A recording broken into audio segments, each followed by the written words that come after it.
এইটা তো প্রচুর শিব আছে, একটু শিব দেখতে পাচ্ছেন না? এইসব ডেঞ্জারাস শিব। কিন্তু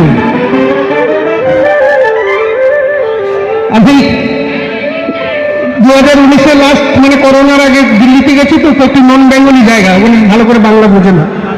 তো গান গাইছি, খুব আনন্দ হচ্ছে। একটি ছেলে বলছে যে কাকা আপনার কথা তো বুঝতে পারছি না, কিন্তু আনন্দ হচ্ছে। আমি একটা জিজ্ঞেস করলাম, বলছি ভাই তোমার অ্যান্টেনাটা সোজা করা কেন? বলছে এইটাই তো কাকা গন্ডগোল, দুর্গাকে 3 বছর ধরে ট্রাই করছি, লাইনে পাচ্ছি না, ওই জন্য অ্যান্টেনা সোজা করে রেখেছি। এখনকার শিল্পের দেখবেন মাথায় নানা রকম ডিজাইন আছে, সব অ্যান্টেনা খাড়া করা, বুঝছেন? আবার কিরকম দুর্গার খাবে পাবে, আবার বলবে কালকে 200 টাকা বেশি নিয়ে আসবো, লাইনটা ব্লক করবো। হ্যাঁ, এটিএম কার্ড আছে 2-3টে করে, সব জিরো ব্যালেন্স চলছে, একটারও কিছু নাই। হ্যাঁ হ্যাঁ কাকা, প্যান্ট তো থাকে না, সারা করতেই থাকে।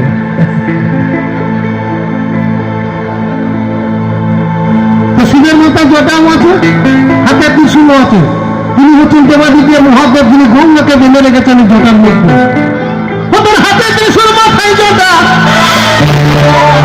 সেটা ঠিক ভিকারির ঘন্টা মাথায় পেল।